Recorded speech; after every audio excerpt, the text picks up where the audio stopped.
It's a new series that I'm adding to my YouTube channel. What I'm gonna do is I'll be going around and I'm finding solid individuals, and then I'll be having a workout with them, and we're just gonna be talking about regular stuff, regular life stuff, some advice, Marine Corps stuff, anything. So today what we're about to do is I'm hitting shoulders with Mark, and we're just gonna be talking, and you guys will get to know Mark. You guys will get to know more about myself, and you might learn something, a thing or two today. All right, so Mark, what are we starting with? We're gonna start with a seated shoulder press, superset it with isolation with the plate on each arm, nice and slow, contracted. Nothing too heavy, nothing too crazy. You just want to get that nice pump in, that nice contraction in. Focus on the movement. Don't focus too much on the jerk and twist. And try to hit that nice wet rep range of 10. Depending on how I'm feeling, if you want to go up, we're going to go up, but we're going to go up in reps as well. Do it. Just to make that pain harder, you know? Yes, sir. All right, so as we're going along, I'm going to be asking Mark about himself, like life, childhood, Marine Corps, so just stand by. All right. Man, I might need to warm up. I know. Yeah, we'll get the warm up. We'll get the warm up. Don't worry. I was a little late, so he's already got. How many workouts you done so far? I got one exercise in already. Just regular shoulder press with dumbbells. Okay, so I might need some warm up time. Go down to one plate and get a feel for it.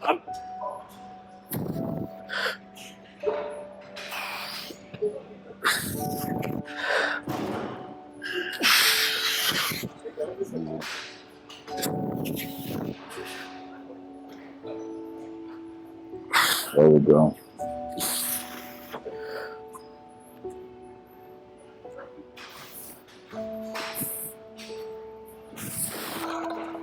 Tell us a little bit about yourself. My name is Mark Castro. I just recently retired from the military, 20 years in. I just recently retired, and September 1st was my last day of active duty service. Normally a native of Southern California. I was born in East LA, moved to Azusa, Covina area, hung around there for a while. 17 hit. When I hit 17 years old, I was like, you know what? I think it's kind of time to do more of what needs to get done. Kind of serve my country for everything it's already given me.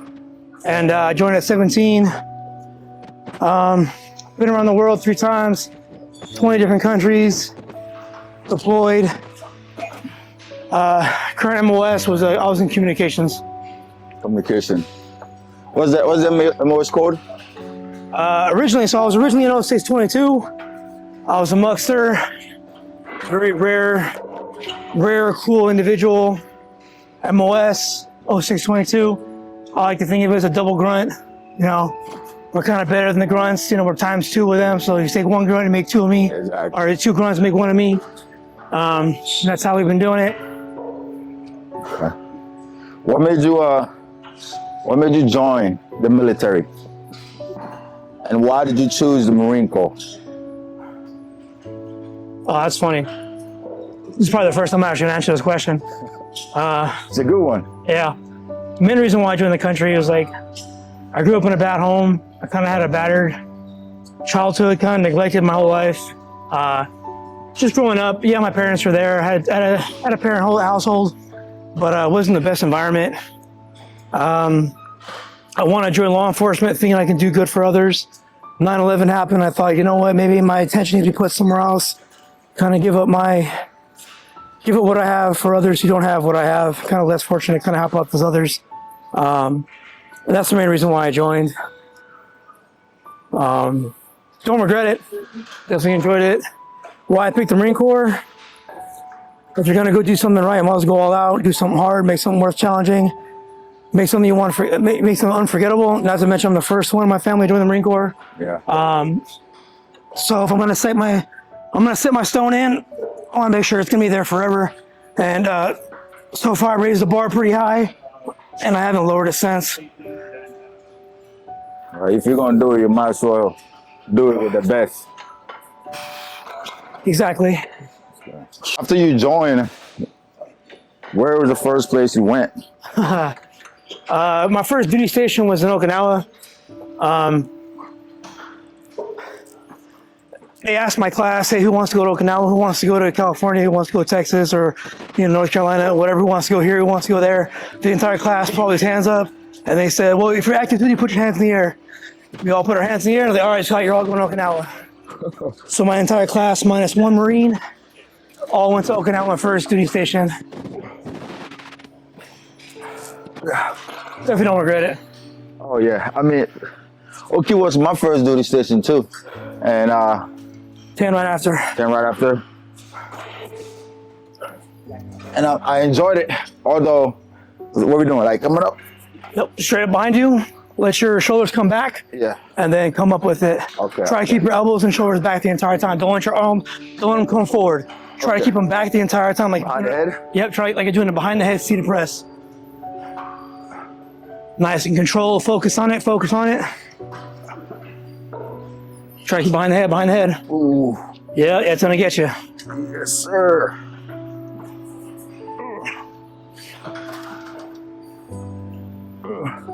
There you go, there you go. Oh, you're struggling. So what we're doing right now is supersets. Which everybody knows what superset is. But if you don't, it's pretty much hitting a set of an exercise and then going straight to a different exercise. It doesn't necessarily have to be the same body part. It could be a different body part by just hitting it with minimum rest in between. The reason why I do supersets on shoulder day was because there's so many parts to the shoulder, and I actually dedicate one specific day just for shoulders. So I hit everything more, but I like to superset it because there's so many parts of it. I don't want to waste my time. While I'm waiting, I can hit something else with it.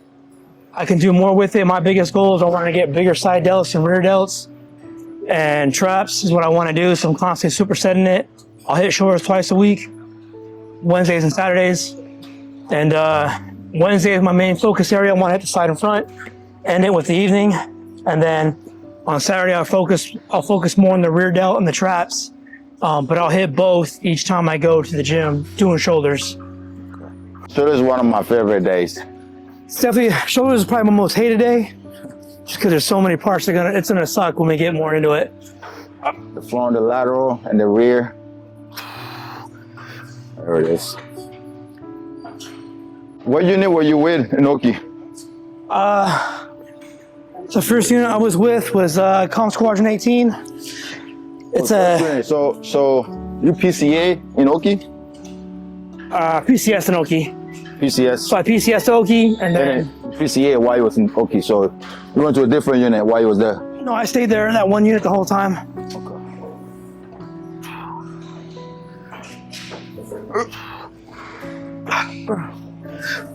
What made you want to start lifting? You know, it's a funny story. It's not really funny, but I didn't know anything about lifting. I remember it started when I was in Oki. My roommate, Elias, if you ever see this, my roommate got me started. Right, he was when I checked in as a lance corporal. Yeah. He was the biggest guy in the unit, literally, the biggest guy. And then this guy, every day after work, he just blasts this metal music, and then he starts screaming, let's go gym, bro, let's go gym, bro. And then he would take pre-workout. Sometimes he would snort it. I just thought he was crazy. And then he would go to the gym every time. He would come home. I'd either be on the phone with my family, just talking, or I'd be just watching TV. Yeah. Behind the head, behind the head, behind the head. Behind the head, yep. Yeah, there you go. Yeah, there you go. See that? See? Oh yeah, it hurts more. And just because you look big, you don't do anything right. It's always... What he said right there, it's a valid statement. Just because somebody is huge walking around with their arm out like that, doesn't necessarily mean they know what they're doing. It could be a lot of factors. It could be genetics. Some people just grow faster than others. So we are always learning. It doesn't matter. I've been training for 9 years, 10 years by now. And we always learning. You work out with somebody else, it shows something different. You apply it. If it works for you, then you stick with it. But what I was saying, Elias, will always scream, and he has a picture of Arnold in the barracks room, in his room. So one day he was like, Amanfo, man, you gotta freaking gym. He didn't say freaking, he said fucking gym. Yeah. Bleep that out. You gotta go to the gym. You like, if you go to the gym, bro, you're gonna be big and you have so much potential. So I was like, okay, cool. So he sat me down. All right, so we got side lateral raises. Okay. Side lateral raises back completely against the pad, and then we'll superset it, rear delt, and then traps. Okay. The shrug with the same weight the entire time. Okay. 10 to 15 reps each time. You can do 10. Try to go 12 at least, but we'll see how this goes. Easy. So as I was saying, Elias pretty much got me started. He got me in the gym. He showed me what sets, what reps, what everything meant, and that's all she wrote after that. That's all it takes sometimes. Yeah, that's all it takes. That's all it takes.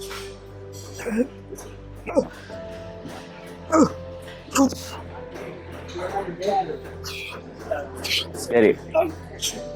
Easy.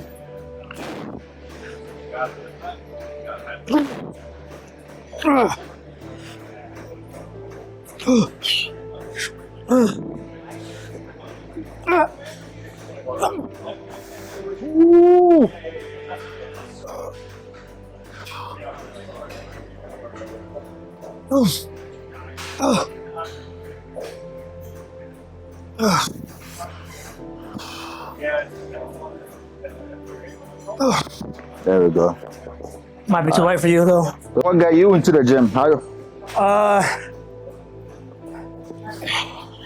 My first year in the Marine Corps, I broke my leg. I think like 3 or 4 weeks in my first unit. No, 3 or 4 months in my first unit, I broke my leg. And you know, being incapacitated in the Marine Corps, it kind of means something. You kind of get ostracized because you can't do your job. Your whole job is a warfighting element. You can't do it anymore, so you kind of get made fun of. So with the loss of my leg, I kind of figured, all right, well, I can't run, I can't do this, I can't do that. I might as well try coming a little bit lower. Lower. A little bit lower and focus just here. Yeah. So lost my limb. I was like, you know what, man, I'm not used to this. Let me try to build up everything else. I joined the Marine Corps at 7 pull-ups. I got boot camp at 14 pull-ups. By the time I was rehabilitated with my leg, I was at 25 pull-ups, which back then, if you do 25 pull-ups, only means you can do 19. So that was my main reason for getting big. I wanted to set the tone. Like, look, just because you're incapacitated doesn't mean you're useless, and that everyone can still be useful to someone, regardless of how they see you. What actions happen to you don't define what's actually you. Then I got addicted to it. And I was like, you know what, let me keep on going. Throughout the span of my career, I'm up 90 pounds from 2005 to now. I'm up 90 pounds. 90 pounds. 2005 is when you enlisted. I enlisted in 04. My first unit was 05. I was then at 142. Now I'm at 230 right now. Big man. It would have been a lot bigger if I didn't go some places. Right. And that's the thing with the Marine Corps. You can't necessarily just get big, right? You always have to think about being able to run, being able to put gear on your back and move for a long period of time. So that's always been my concern. Being able to be a overall athlete, pretty much, be able to do it all, right? Be able to run, be able to move heavy weight, and be able to do it for a long time.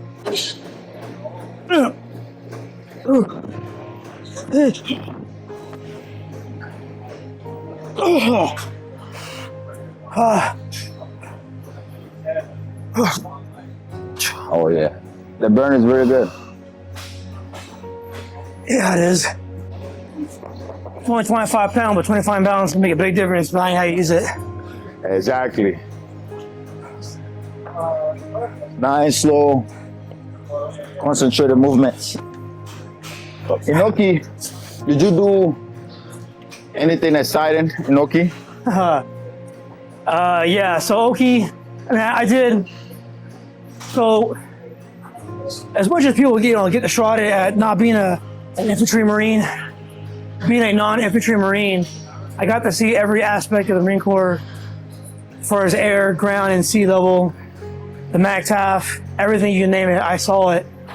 Didn't necessarily want to do it, but that was just part of my job that I had to suffer the pain of it. While I was there in Okinawa, I did jungle warfare training. I went there, did the land nav course that was out there. Shot all the cruiser weapons like a regular, regular infantryman. Did all my little fun stuff. While I was there, the most prestigious thing I'd probably say is that I went to Iwo Jima. Very humbling site to be at. When I first saw Mount Suribachi for the first time, I damn near had tears coming out my eyes as I looked up at it. I was like, "There's no way Marines climb this." Fought with it, with packs, strategic fighting, and being able to still move forward and to take down the Japanese. And seeing that, it really humbled me. Like, look, man, there is literally no obstacle that we can't get around. You put someone in front of us, we are going to knock it down. We are going to get over it. We're going to overcome it. And that was probably, out of my whole 20-year career span, that was the most pivotal point in my career where I was just like, you know what? At least I'm glad I did that. Would you agree that some of the most significant things we do in our careers when we are junior Marines? Oh, 100%. I think the reason why you see that as a junior Marine is because you're seeing everything firsthand and you're not really taking into account the history that it comes with it and the sacrifice that it took with it. And now you're seeing it up close, like, wow, this really happened. Wow, we actually did that. Or this is what the story, I've heard legends about this. When I first joined, I was at MCT and the Battle of Fallujah was actually happening while we were getting our class, and they stopped us and say, look, this is actually happening. This is what Marines are doing right now. And I remember, leaving the class and going to the barracks or the squad they had on TV, like, wow, this is history in the making. We're watching right now. That's what's happening. It really humbles you and just think like, wow, this is what I'm a part of. I'm actually a part of this tradition. I'm actually with an organization that affects lives, makes history change, and I'm now a part of that. And I'm not regretting anything that I ever did. Maybe a few things, but there's always something. There's always something. Yeah. You want to go up? Yeah, I'm ready. I'm down to go. And then the one thing about this exercise, when you're doing it, and if it's too easy, just go up in the weight. No matter what, the weight's not always going to come up, and it's always going to go down. The only thing you're trying to overdo is always overcome something you can't do. Doubt yourself all you want, but make sure you at least try. The worst thing you're going to say is, the worst thing you can say is, I didn't try. But if at least you tried and gave it everything you could, hey man, that's one more step closer, which you can get. I learned that the first time I picked up 100 pounds. Someone's like, you can do it. Like, no, I can't, man. Yes, you can. Made me do it, and I did it. Yep. Sometimes we just need that outside force, outside person to get us going. Like I was saying before, it was Diaz that got me going. And I could say he gave me a way of life. Because working out, physical fitness it's my way of life right now. So sometimes it takes that one person to push you. That's all it takes. That one person to believe in you.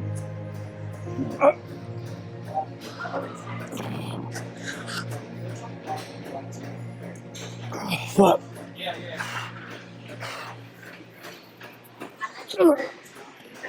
It's not.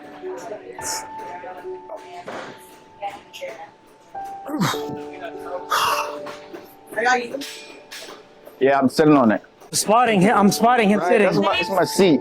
Yeah, They call me Solika. I'm gonna edit this out of the video. All right. My next question is, outside of what you did as a Marine in Oki, what was your favorite thing I gotta go away. What's your favorite thing in Okinawa, and what's your worst thing? Like experience-wise. I'm gonna try the Yeah, go 25. ahead, get you some. Yeah. My best experience in Okinawa is part of the relationships I built with my friends. You know, being a part of a family, being a part of a crew, being a part of an organization. You all most for the most part you all think alike, and that does matter. You build a bond with those. Try to get a little higher. Yep. There you go.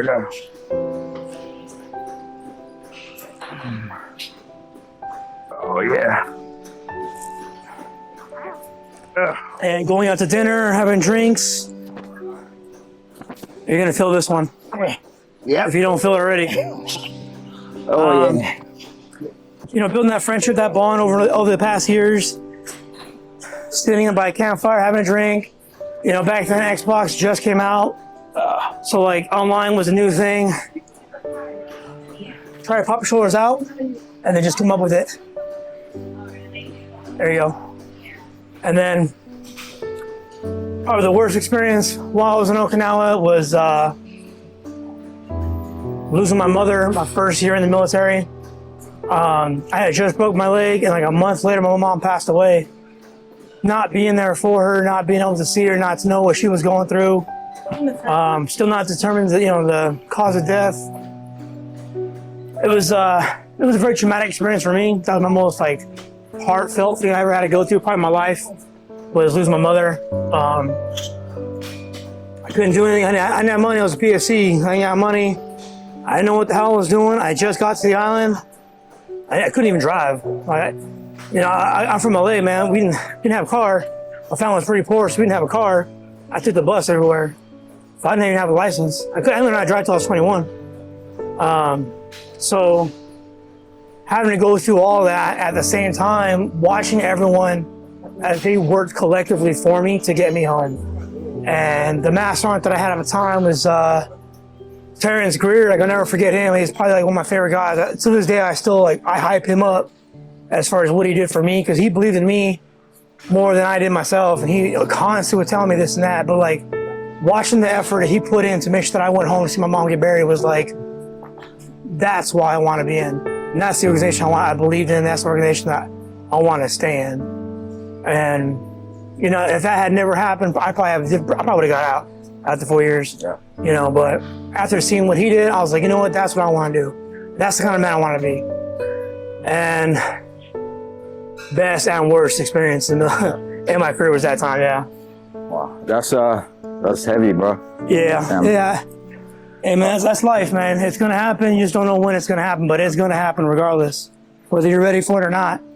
All you can do is prepare yourself for it and just get ready for it. But in ultimate reality, you'll never be ready for it. You can always prep for it and know that it's gonna come.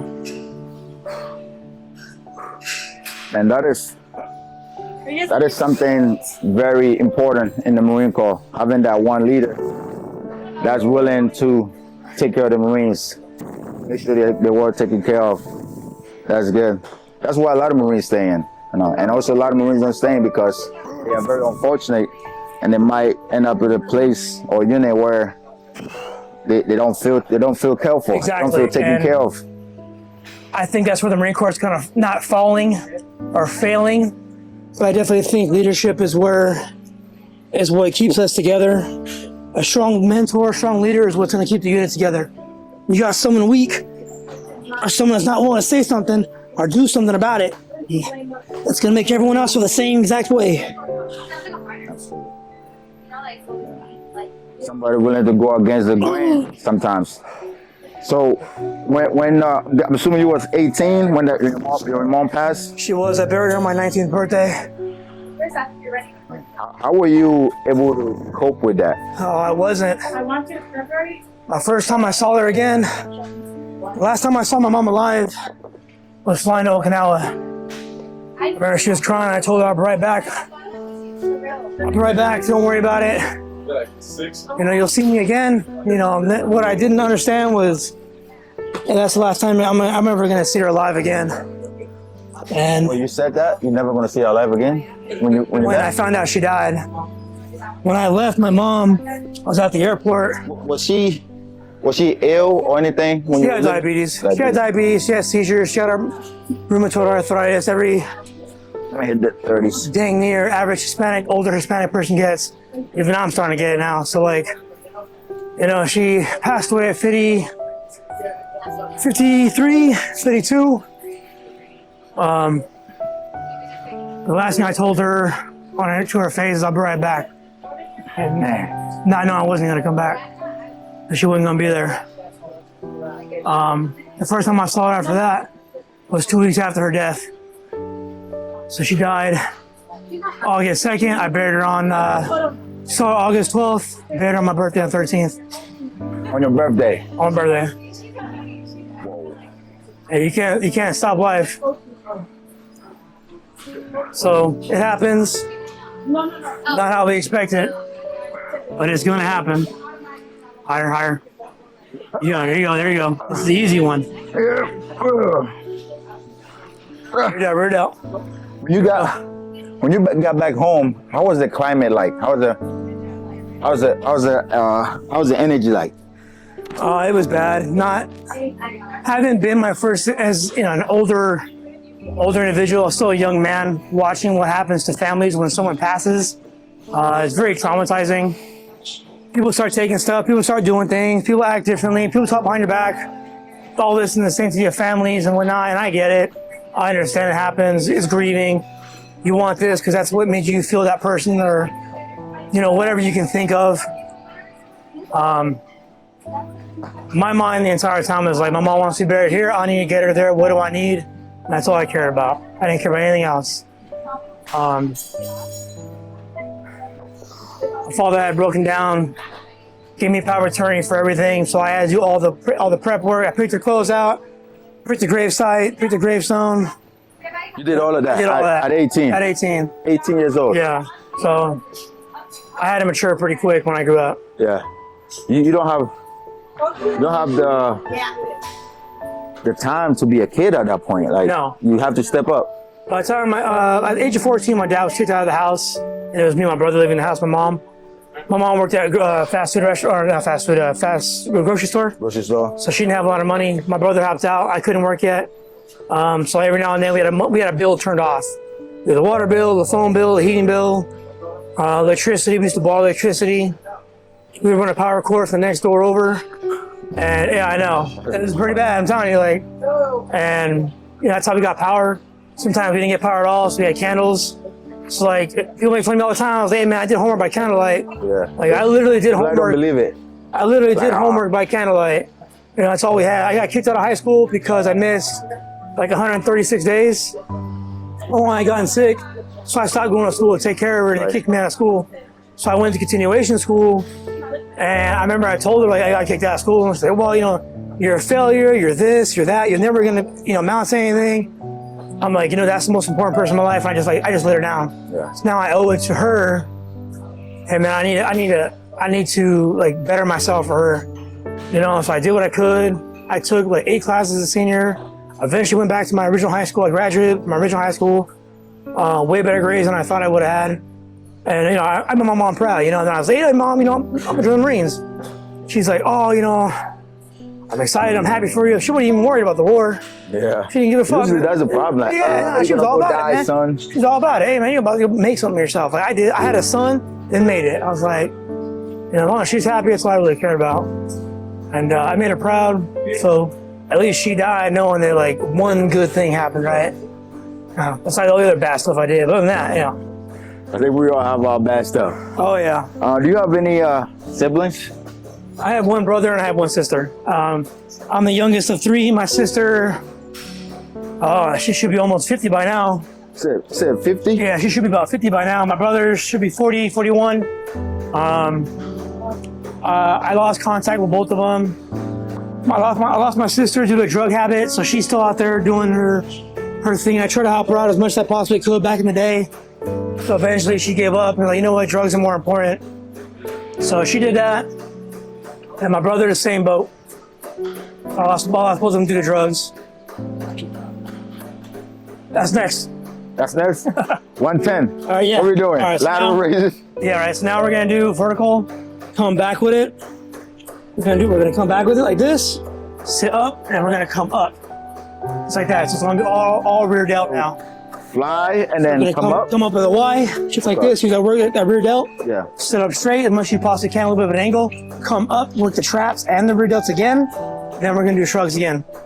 All right, you're gonna feel this one, trust me. Oh yeah, I feel it.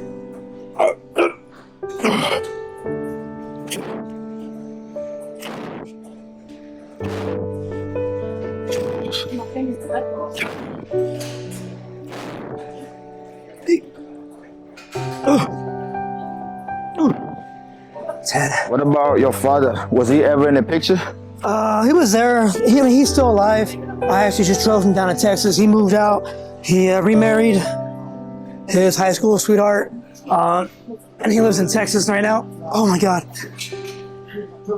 Oh, he's doing fine. Oh. How's your relationship like with him? It's a lot better now. I forgave him for everything he did. I really had a bad. All right. The one I didn't tell you we're gonna do after this is the front raise now. Okay. Yep, I didn't tell you that, but now we're gonna do it. Oh. Okay.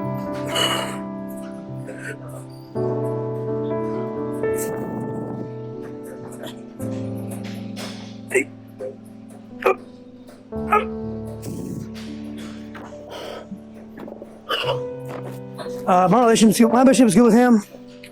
Go back to the 25s. That's not that heavy. Relationship's decent with him. Every now and then he'll bring up the past. And I don't know. Maybe Friday. But relationship's okay with him. It's not great. Could be better, but yeah, I think he's got a lot of issues he needs to work out himself, just like I do. Just everyone who copes with their own life. It's just life in general always gets the best of you. Mainly from not taking accountability of what we do in our lives. There you go, come on. Yep. Go straight back, there you go. Wheelbarrow carry. You're what? Here? Yep, try to bring your elbows up. Yep. Yeah, there you go. All here. Ooh. Yeah. Oh yeah. You're gonna feel it. Oh yeah. So since you being more of a younger gentleman than I am, obviously your times are gonna be your Marine Corps younger experience is different than mine. How would you express your fitness journey while being a junior Marine, still upcoming in the Marine Corps? How would you say how easy it is? Well, it's a lot harder. Shrugs. Oh, strokes. So you got shrugs and front raises. The front raises. Yeah. Oh yeah. Nice. As a junior Marine, it was difficult to do my own thing, to stick to my own program. Because you really don't have any control of your time, and your point of place of duty is Yep. But it's a lot easier now as a staff NCO. But also, I mean, when I was a junior Marine, I made a lot of time. There's times where I was in the gym at 04, Yep. just to get it out of the way, and then go to PT with the Marines. Because usually PT is running. Yep. That's all it was. Just green on green, low belt, water source, run. So for weightlifting, I had to do it before or afterwards. I couldn't even get to do it during child time because like when I was Noki, it was very, very high tempo. Yep. So it's like, hey, we always go worse no go. So it was either after work or before work, early before PT. And that takes a lot of dedication. Oh yeah. Yeah, there's days where you just want to sleep in. There's days where you just skip because So what would you say? I have to wake up early. So what would you say is your main? What is the main message you would try to say to that? Say again? What is your main message you would try to say to that? So people trying to get big, people trying to lose weight, people trying to do this, people trying to do that, and you have a work schedule, and you have the eating schedule, and you got the field op time, you got tempo time, you got your own downtime. If you're married, you have a relationship, you have kids, you have the parenting. What would you say if someone who still wants to get all of that? What is your main message to that? Say it's gonna be, you're gonna have to sacrifice. And a lot of time it's your free time. It's the time that you want to just relax and just decompress. A lot of times it's that time that you will have to take that time to go to the gym to go train if you really want to do it. How long have you been in? 9.5. We're going to 10 now. And how many units have you been in? So how many years have I been in? How many units have you been in? 4. Okie with 3rd Marine Division, and then from there I went to Quantico Security Battalion, came to California, and I was with COB 15, and now I'm with 1st Marine Division Truck Company over at Margarita, Headquarters Battalion. So 4 units. Where'd you go after Okie? I went to first FFSG, which was renamed as CLR 17, which is now I think group. Right down the street. Yep, which is now I think considered group 13, group 17 now. I haven't been there. I haven't been back in the logistics group, and I never wanted to go back, and I fought hard to make sure I never went back. Why? People talk a lot of crap about logistics Marines and do all this and all that. Man, I've never worked so much more than to be in a logistics unit. Supporting everyone. Exactly. I've been in the field more. I did everything more than I think I ever did when I was in logistics. Sorry, keep it straight. Keep it straight. There you go. There you go. From FFSG, then I went to CLB 15, Combat Logistics Battalion 15. Oh yeah. I did 2 pumps when I was with them on the Mew. Then from there, I went to Column Squadron 38, Bravo Company. Oh, so you've been with the Air Wing. I was with the Air Wing again. The second time hitting the Air Wing. Then from there, I got selected Staff Sergeant December 1st. I checked into 9th Communications Battalion. I was there for 2 weeks and then got transferred out to Marine Headquarters Group, 1 MEF. Went there, then while I was there, tried to submit a package for drill instructor, got denied because I got orders to go to 2nd Reconnaissance Battalion in Camp Lejeune. While I was there, I got selected Gunnery Sergeant. Then while I was selected Gunnery Sergeant, I was at career school, got selected. 2 weeks later, I got histed to be a recruiter. My buddy, Golden, was selected for drill instructor. Yeah. Same MOS. I'm like, hey man, I don't want to be a drill instructor. I don't want to be a recruiter. Let's go talk to the miners if you can swap it. Yeah. We swapped. You guys did that? Yeah. Man, that's nice. I don't know what we're supposed to do. That's exactly what happened though. Yeah, I thought it would be, screw y'all, you got histed. It was because we were in the same unit, same MOS, everything was exactly the same, just changed seats. And like, yeah man, we'll do it, we'll accommodate you. All right, tight. That's pretty cool. I got screwed over when I was at 2nd Recon. So like, you know what? No, I'm done with this place. Dropped my package 9 months earlier. Hey man, I want to go October. Are you sure? It's like, it was September or like August. Yeah. Are you sure? I was like, yep, get me the hell out of here. I'm done with this place. I'm done with my leadership. I'm out of here. Okay, tight. And then they dropped the paper. And then I checked in October 1st. Did 8 cycles as a drill instructor, as a gunny. So you checked in as a gunny. So you went to the I went to schoolhouse, as a gunny. gunny select. Okay. I think it was like my 2nd week there. I promoted. You probably was the only gunny over there. No, there was 3 of us. 3. No. Yeah, there's 3 of us. One didn't make it. He didn't check in. The second one, I think he dropped 2 weeks in, and then it was just me. Yeah. I think as a gunny, you don't want to deal with all that. Like, The depot? As a gunny, I didn't want to deal with all that. I was like, man, I tried to do this as a sergeant. I'm over here as a gunny, Right. competing with sergeants now. You're older now. Yeah, I'm older. I was, my first cycle was a 5-hat team. It was me and 2 other gunnies. I had a gunny senior and a gunny 4th hat. It was a 5-hat team. I was the 5th hat. Just running everywhere, don't know what the hell I'm doing. Do what I'm told, run and scream. That's exactly what I did. Run and gun. Yeah. Moved up the ranks, went up all the hit all the billets. And just kept going, man. Yeah. Even as a gun, I just kept doing it. How'd you like the drill feel? I loved it and I hated it. I loved the job. I loved doing everything else. I hated the Marines I was with sometimes.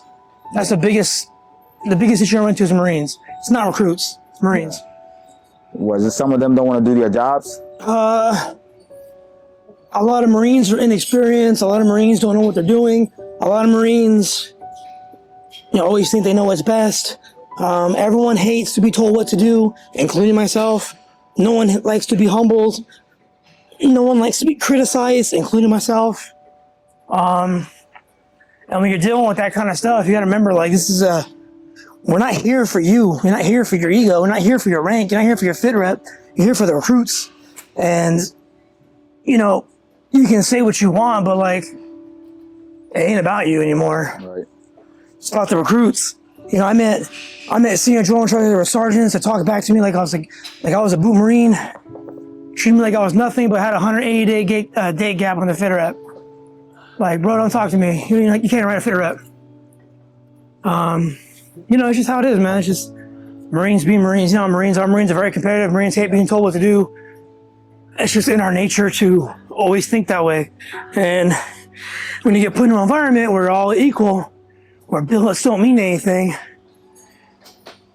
people kind of lose their minds. People take the billet too seriously, and that's the biggest problem. So you think it's a problem that, so you as a senior staff NCO checking into your unit, and you have a sergeant that's senior. I think it's an issue when they kind of forget the rank and just treat you like 100%, shit. 100%. There was a Marine, still to this day, I respect him more than anybody. As when I was there, my beginning of my career as a drill instructor was Staff Sergeant McAreg, who's a sergeant at the time. I respected him and he respected me. I respected him because he knew the job more. He respected me because of my rank, and we got into it one time. And the thing we both said to each other was well, I respect you as a gunny. He was I respect you as my 3rd hat. And we kind of met that mutual understanding, we're not better than anybody. We're both in this together. Right. I have more Marine Corps experience. You have more drill instruction experience. Let's work together and Help each other out. Exactly. And when that happened, I gained more respect for him. And I try to keep up with him, but man, his guy was 24, 25. I'm 32, 33, man, I ain't doing no more. My knee's already gone. Was there more Marines like that respected the rank and No, definitely not. Was more Marines that just wanna? Yes, I saw a staff sergeant run for another staff sergeant. I asked him, why are you making a run for you? Oh, because I told him so. Okay, so if I told you right now, would you go run? No. Well, why not? He's like, because you're a drill instructor and I'm a chief. Okay, whatever you want to say, staff sergeant, make sure when you call me gunner sergeant first. That's just how people are, once again, it's just humbling, man. No one's better than anybody. That's how it is. She believed that should change, because I think I haven't been at the depot, but I'm sure I've heard a lot of Marines talk about it. Is that still the culture?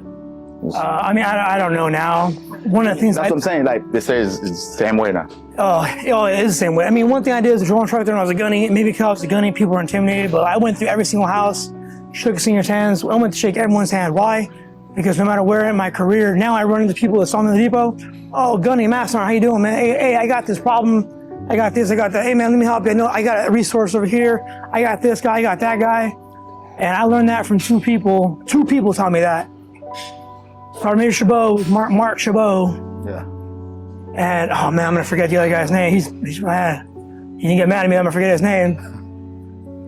Starts with a C, Colburn. Coburn. Yeah, I think it was Colbert. If I remember, if you see this, don't get mad at me, forget your name.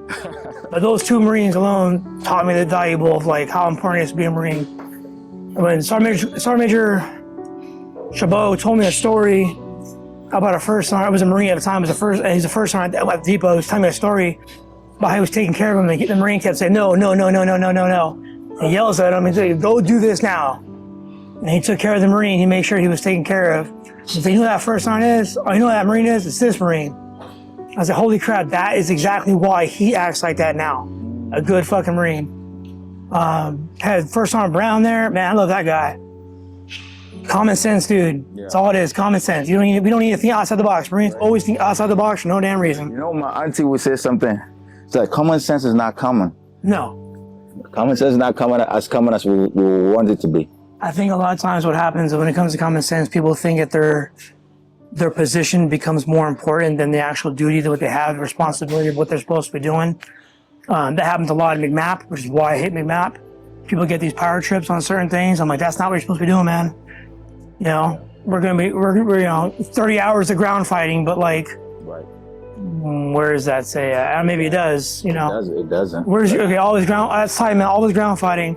All right, go throwing punches, go throwing kicks, go through box squats, go do weapon handling functions. Because guess what? All that's part of your combat test too.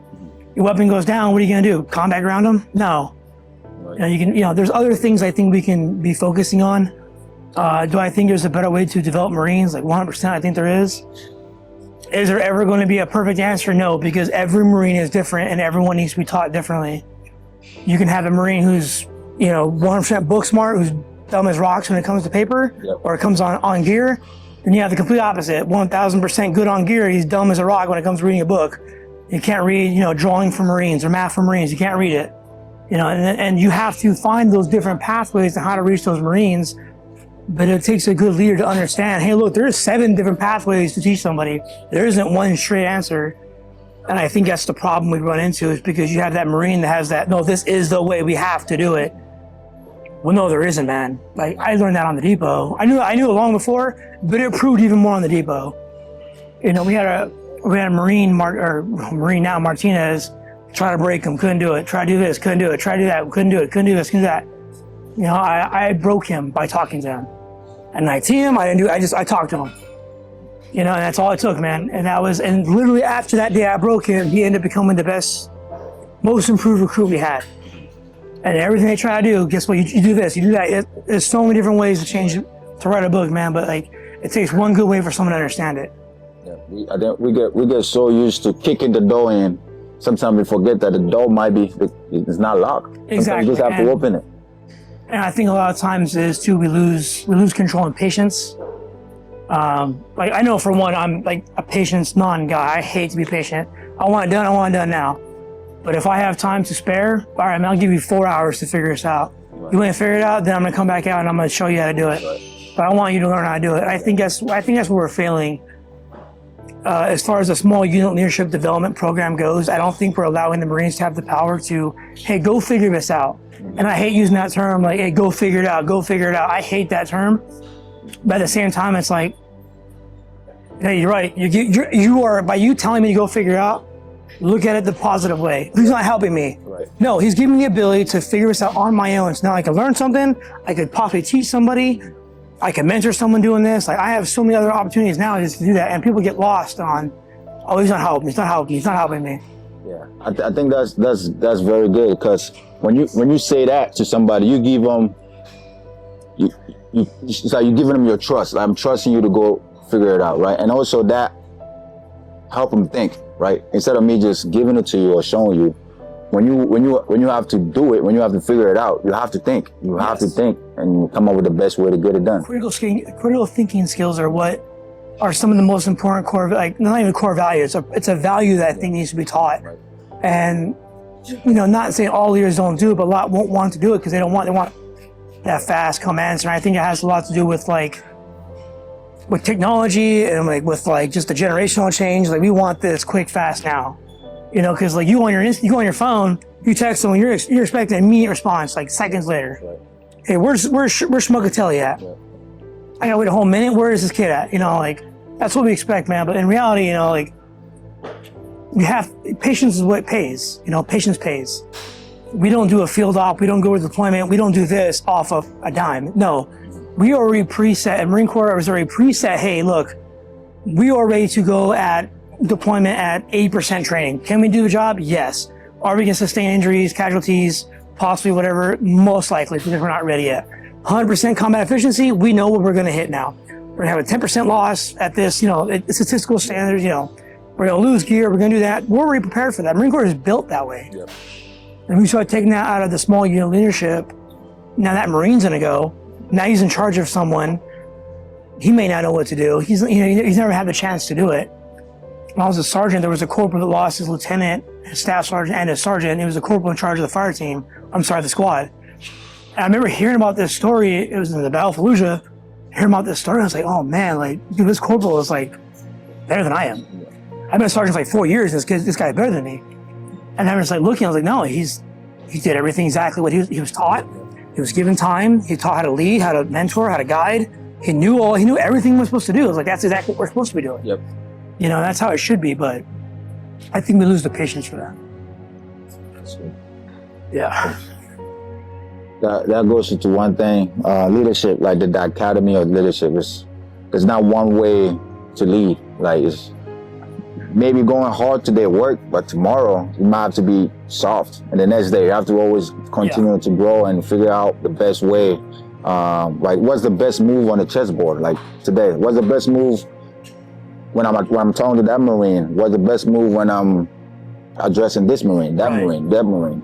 And it's a continuing learning, and we have to be willing to do that and adapt. Yes. But a lot of them just get stuck in one way, I do it this way, so it got to be done this way. You always have to learn, okay, this way worked yesterday, but it's a whole new person, it's a whole new situation. And it has a lot to do with humbling yourself as well.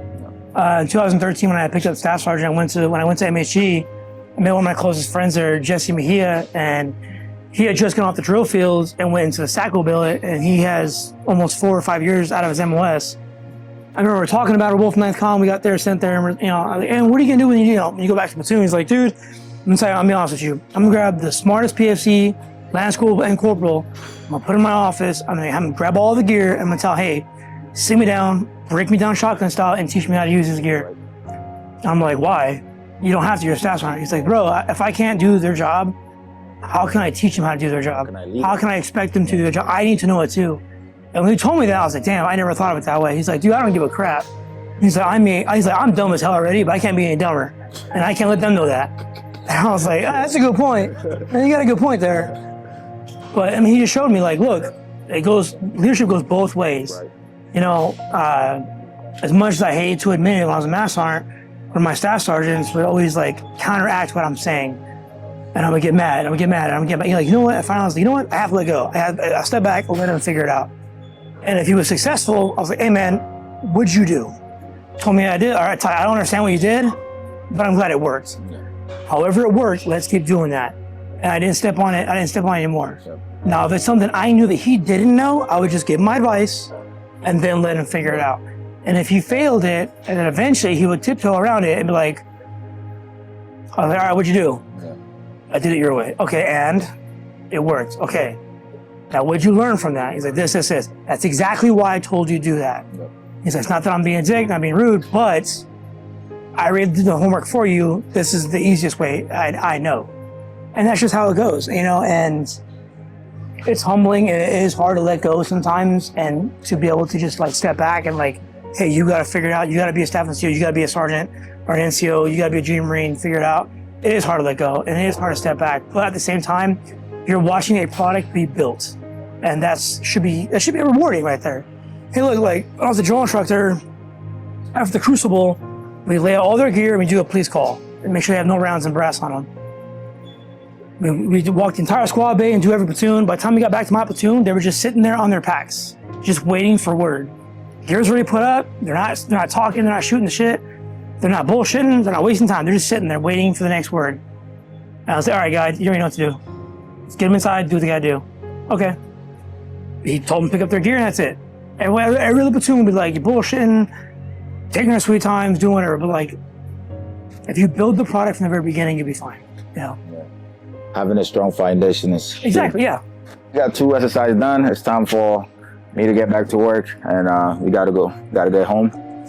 Back to retirement life. Yeah, That's how it is. yeah. I was trying to ask you about retirement and all of that, but we didn't get to it. We might meet up again, and there's more that I want to talk to. I'll talk to you about. So before we end it, I just want you to say your last words. Anything for Marines that's in, Marines that's plan on getting out, and anybody that's looking at retirement, like from your experience, anything that you like to share with the Marines. Yeah, sure. You know, for those who have just started and those who are in the middle of their career, my best advice for you is don't look at the situation always as a bad side. Look at it as a positive. And it's not necessarily to be negative. It's more to just understanding of like, hey, look, I'm in this position. Okay, but what is at your disposal to to be put in that position? You can lead. You're making money. You have a place to stay. You're financially stable, and you are being able to have an ability to learn a skill that people pay for. These are classes we sit in and we take for granted. Other people outside the military, they're paying for leadership classes that we just like have in our pockets, on our phones. We have recordings of it. It's on Instagram. It's on TikTok. It's on YouTube. We get this every day for free. The work ethic you're putting in, the work ethic you're buying, cannot be replaced in the outside, because they see that what you can do, and we know what we can all do as Marines. That's what they want, and people do want that. When it comes to like, you know, if you may think you're in a low time, a bad part of your life or a bad part of your career, this is something I always told myself in my first cycle of the depot. This isn't the end state. This is not an everyday thing. Eventually, one day, this is all going to end, and I'm going to get a break, and I'm going to get to rest, and I'll get to do whatever I want to do. It's always going to happen. Time can't stop. You can't stop time. No one can stop time. And no matter what amount of time you can do, no one can take that away from you. Although it may seem when you get put on duty or you get put on deployment, you get APD, you get NJP'd, what are you doing to put yourself in that position? Always hold yourself accountable for things that you are doing and never point the finger at anybody else but yourself. For those who are close to retirement, hey, retirement's great. I'm not gonna lie to you. I don't have to work a day in my life if I want to. I set myself up for success, and I started that at 15 years of my career. Hey, at the age of 45, I never want to work again. I'm 38, and as of right now, I ain't worked since. Right. And I don't have big as you want. And you get big as you want. Yeah. Start working on your goals and what you want to do. You want to take a year off? Take 5 years off. You want to take 10 years off? Go ahead. But start to think about what's going to make you happy. That's the biggest thing. Start thinking what's going to make you happy. You get one chance in this life to be on this planet, and you're on this specific time on this planet to be where you are right now. And don't use that as like, oh, I don't have this, I don't have that, I don't have this, I can't do that. They won't let me do this, they won't let me do that. Like, you're setting yourself back for things like that. So if you're going to retire, hey, enjoy the retirement. It's great. I love it. But make sure you enjoy life first, because no matter what, you're going to get to a certain point where like your halfway point is going to be there, and you can't enjoy the small things you used to do anymore. Right. And that's the thing we kind of take for granted, is that specific thing. If you love your family, go be with your family. Love your wife, your kids, go be with them. That's what you want to do, go do with that. Never invest too much time in something that's not going to bring back invested in you, unless, you know, it's going to come back to you. That's my best advice. When it comes to fitness, when it comes to fitness, the biggest thing that I can tell you is right now is like, it's up to you. You want to get it, go get it. Just like anything in life, you put everything you want all into it, then you're going to get it. You only do the biggest outcome you're going to get is what you get out of it. If you keep wishing that you're never going to be there, then you're never going to be there. If you want to be there, then you're going to get there. Another thing is going to stop referring to other people. People see me and they see you and like, oh man, it must be so easy. It must be this and that, but you don't see the 6, 7, 8 meals I'm eating a day. The 8-hour rest I have to get, the 2 hours of cardio I'm going to start doing when I start cutting like in 2 weeks. Right. Like, you don't see the regimen in life. You don't see any of that. You just see the result. Well, I could go look at Elon Musk right now and be like, hey man, like, oh man, it must be so easy to be Elon Musk. Yeah, because he just made $400 billion waking up. It doesn't happen that way. It takes hard work and effort. Oh, he had this, he had that. Well, he also landed a rocket that came down. Like, that's not easy to do. All right, it takes time, it takes effort, and it takes a skill. But if you want it bad enough, you're going to get it. That's the best advice I got. That's awesome, brother. And it's fun. It's fun working out with this guy. Watching him just, pretend like the weights are heavy. They're not heavy for I seen this guy lives. Like I'm over here lifting his warm up. I wasn't pretending. No, I'm a little. I did jujitsu this morning, I'm a little sore. But yeah, this was great. I appreciate it. Yeah. We're definitely gonna link up again and have more chat, more personal stuff too. Yeah, man, I'm always about it.